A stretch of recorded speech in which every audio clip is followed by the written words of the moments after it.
Hello, how are you, young lady? Sorry, I didn't get a chance to stop by sooner. I've been going from one thing to another. I appreciate you stopping by. Sure, now. I'm sure. Wayne Joseph, Yes. president of Big Island Yes. HSTA-R, and I also sit on the Big Island Labor Alliance.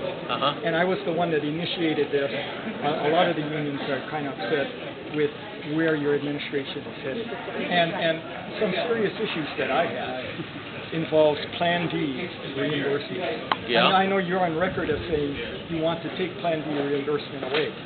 However, the legislature knew that this saves money when they mandated that we took Plan B, Medicare. And that's why the reimbursement. It still saves them state money by doing this. Well, I'm not sure that that's exactly the case, but that's all right. I understand. And so we're kind of upset. With Some people are upset. Other people are supportive. Big Island Labor Alliance is upset at Some people in the Big Island Labor Alliance are upset. well, then I'll speak for myself. That's fair enough. I'm upset. Yeah. And you know, we helped you get elected. We were out there, we picketed, we Yes. supported you. Teachers were the first ones that endorsed you. Yeah. And now you seem to take an anti-collective bargaining position. I think that that's not true. Well, the perception is... Yeah, but let me get, where did you get your perception from? Did you get it from the newspaper? Yes, from what you've Yes. been saying. How come you didn't get it from the union negotiators themselves? Well, You're a member of the union. How come the union did not share They what had happened? did share. When? How? Through email. Through emails. Yes. And so they indicated to you that they had signed off on the money in April. And they indicated that they had signed off. Wait, just because you asked me the question, Sure. it's surely Go ahead. fair, because you said something that I'm not supporting collective bargaining. And they signed off in June on the contract and took it to the board, and then said that the board decided that they were going to start all over again. Well, why did you send somebody to negotiate with me that shook hands, came to a deal, but somebody else was going to do the actual negotiating? Then I said to him, well, look, this is coming up July 1st. We're just going to have to implement the contract because you guys have, this is what's been agreed to this point. I have never to this day, to this moment, heard a counteroffer or anything coming back from the union, despite the fact that I've asked for it again and again and again. So it's not me that has changed anything with regard to collective bargaining. Bargaining isn't endless. When somebody shakes my hand and tells me we have a deal, at a minimum, the people on whose behalf they bargained ought to be able to vote on it. But you haven't been able to vote on it. And I wouldn't vote on it. Well, Offer like this. Your proposal... Have you read the offer? Your offer... The offer has never been put forward to you. It's less than what was offered to HGA. That's not true. It's not even equitable to HGA. As a matter of fact, we are retiring. Would you like to know what was negotiated? The professional development days. Instead of taking the 5%, you're quite right, it's different. And the HGA agreed to that, by the way, because they said the teachers have different work circumstances than we do in the HGA, even HGA in the school. The people who are working, say, an 8-hour day in the school, because if you take time off in the school, you have to put a substitute teacher in there, and that changes the pay structure. So what your negotiators said was, instead of taking a 5% pay cut, you're only taking 1.5%. 1.5% pay cut, then the other days will be on preparation days, rather than taking the full 5%, not being paid for the prepreparation days. You negotiated that, not me. The non-paid days. That's right, the non-paid days, and a 1.5% cut in the pay. It comes to the equivalent of 5%. That was the request of the HSTA, not me. Well, am I correct when you were on record as saying that since HSTA no longer has the furlough days, you expect test scores to go up?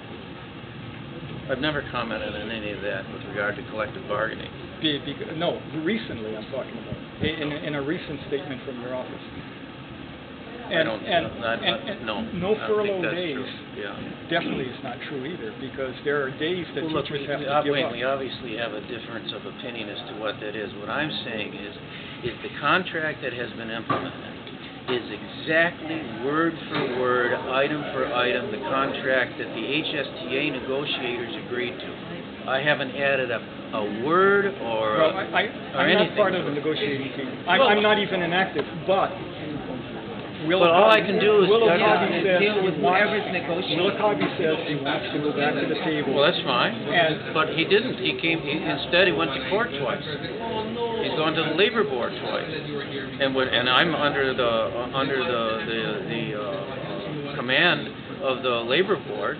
That there's nothing I can do except try to answer the stuff that was in the labor board. I said, I wrote him a letter, and I wrote you folks a letter, a public letter that said, why don't we set the labor board stuff and the legal stuff aside and sit down and do this? But it is the HSTA leadership that says they would rather be in front of the labor board than talk. Not me. I'm ready today. We want to do mediation or whatever it is. Are you and I having trouble talking? Well, I think you I have no trouble, but let's get back to the table because you're coming ready. off as being perceived as I understand. Yes. Because my wife's I can't help what the my wife got a newspapers say. contract that was shoved down her throat that they never even voted on. But I didn't keep you from wait. Think about it for a minute. I didn't keep you from voting on it. I was under the impression you were going to. Your union kept you from voting on it, not me.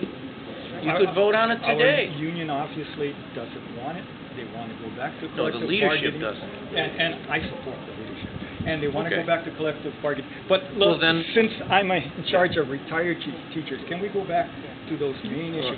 Plan B reimbursement. I think we already went through I went through that.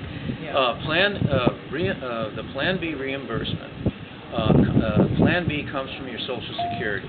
Yes. It doesn't come from the state. Wait, and if you want to have a percentage, the legislature was willing, and I was willing to acquiesce to taking a percentage, say setting a floor in it. When I got that, I said to myself, this is not fair.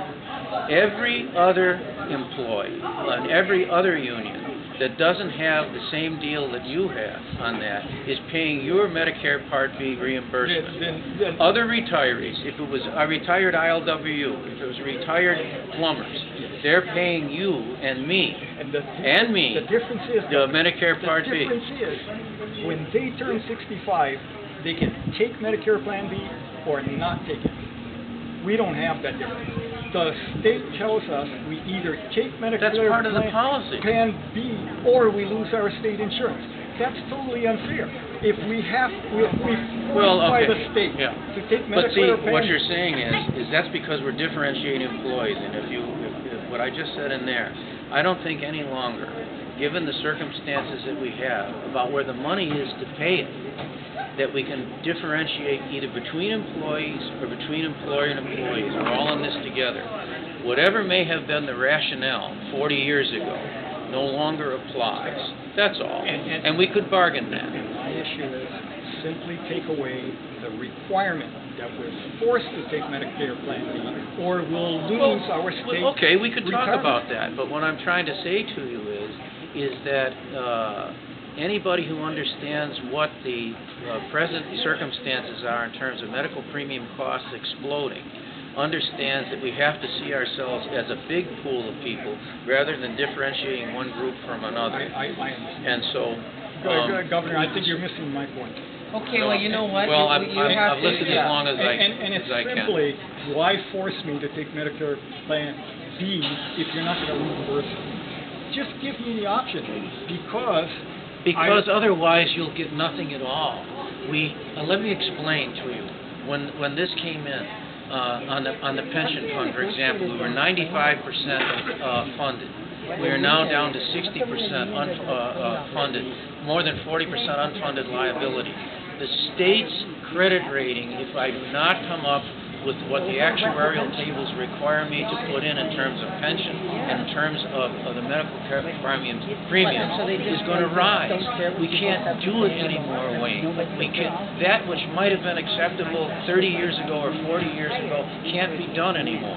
What I'm saying is we all have to work together. I know, but that has to be. And we can no longer do it. I'm getting that reimbursement right now. And I think to myself, I can't in good conscience accept this when other people in the state who are also retired, who were union members, I've been a union member, who are also union members, also part of the Public Employees Retirement Fund. Other union members have to pay the 100% of my reimbursement, and I give them nothing in return. We've got to find some common ground there.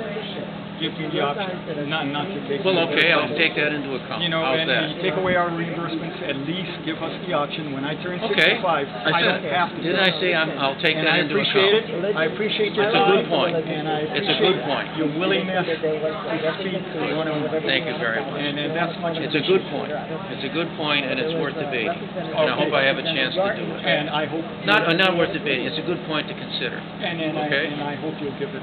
Okay. I will. I will. As a matter of fact, I'm going to bring it up to my tax department and the budget and finance, and I'll talk to them. And then I heard a rumor that you're going to appear August 15th with the Big Island Labor Alliance. I may very well. I'm happy to do it. Because I think we'd like to address some concerns that we have. I'm sure. As well. So would I. Good. Okay? Good. I'll look forward to it. Thank you, Wayne. I appreciate it. All right. Great pleasure. Thank you, everybody.